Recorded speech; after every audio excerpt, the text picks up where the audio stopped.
ಸಚಿವರಾದಂತಹ doctor G Parameshwar ಅವರು ಸುದ್ದಿಗೋಷ್ಠಿಯನ್ನ ನಡೆಸುತ್ತಿದ್ದಾರೆ. ಪ್ರಜ್ವಲ್ ರೇವಣ್ಣ ರಾಸಲೀಲೆ ಪ್ರಕರಣಕ್ಕೆ ಸಂಬಂಧಪಟ್ಟಂತೆ ಅವರು ಮಾತನಾಡ್ತಿದ್ದಾರೆ. ಏನು ಹೇಳ್ತಿದ್ದಾರೆ ಕೇಳೋಣ. ಇನ್ವೆಸ್ಟಿಗೇಷನ್ ಮಾಡ್ಕೊಂಡು ಬಂದಿದ್ದಾರೆ. ನಿನ್ನೆ ದಿವಸ ತುಮಕೂರಿನಲ್ಲಿ ಒಂದು ಸಂಸ್ಥೆಯಲ್ಲಿ ಏನು ಶ್ರೀಕಿ ಅಂತ ಇದ್ದಾರೆ, ಅವರು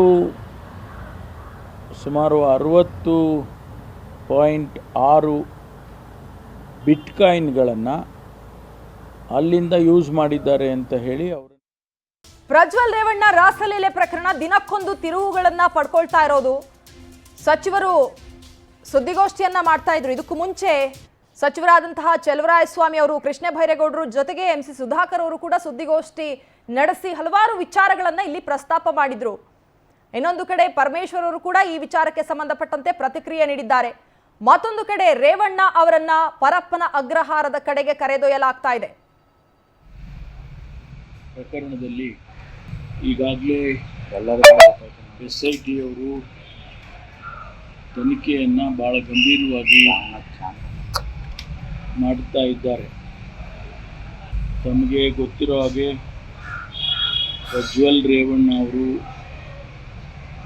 ಏನು ಅಪರಾಧಿ ಸ್ಥಾನದಲ್ಲಿದ್ದಾರೆ, ಅವರು ದೇಶ ಬಿಟ್ಟು ಹೋಗಿದ್ದಾರೆ ಅನ್ನುವಂಥದ್ದು ಇವತ್ತು ಎಲ್ಲರಿಗೂ ಗೊತ್ತಿರುವಂಥದ್ದು. ಅವರನ್ನು ವಾಪಸ್ ಕರ್ಕೊಂಡು ಬರಬೇಕು ಅಂತ ಹೇಳಿ SIT ಅವರು CBIಗೆ ರಿಕ್ವೆಸ್ಟ್ ಮಾಡಿ ಅವರಿಗೆ ಬ್ಲೂ ಕಾರ್ನರ್ ನೋಟಿಸನ್ನು ಕೊಡಬೇಕು ಅಂತ ಹೇಳಿ ಅವರಿಗೆ ರಿಕ್ವೆಸ್ಟ್ ಮಾಡಿದ ಮೇಲೆ CBIನವರು ಬ್ಲೂ ಕಾರ್ನರ್ ನೋಟಿಸನ್ನು ಇಶ್ಯೂ ಮಾಡಿದ್ದಾರೆ. ತಮಗೆಲ್ಲ ಗೊತ್ತಿರೋ ಹಾಗೆ ರಾಜ್ಯದಲ್ಲಿ ಹಾಸನ ಜಿಲ್ಲೆಯಲ್ಲಿ ನಡೆದಿರ್ತಕ್ಕಂಥ ಲೈಂಗಿಕ ಪ್ರಕರಣದಲ್ಲಿ ಈಗಾಗಲೇ SIT ಅವರು ತನಿಖೆಯನ್ನ ಬಹಳ ಗಂಭೀರವಾಗಿ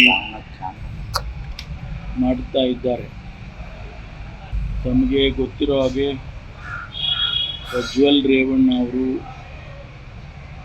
ಏನು ಅಪರಾಧಿ ಸ್ಥಾನದಲ್ಲಿದ್ದಾರೆ, ಅವರು ದೇಶ ಬಿಟ್ಟು ಹೋಗಿದ್ದಾರೆ ಅನ್ನುವಂಥದ್ದು ಇವತ್ತು ಎಲ್ಲರಿಗೂ ಗೊತ್ತಿರುವಂಥದ್ದು. ಅವರನ್ನು ವಾಪಸ್ ಕರ್ಕೊಂಡು ಬರಬೇಕು ಅಂತ ಹೇಳಿ SIT ಅವರು CBIಗೆ ರಿಕ್ವೆಸ್ಟ್ ಮಾಡಿ ಅವರಿಗೆ ಬ್ಲೂ ಕಾರ್ನರ್ ನೋಟಿಸನ್ನು ಕೊಡಬೇಕು ಅಂತ ಹೇಳಿ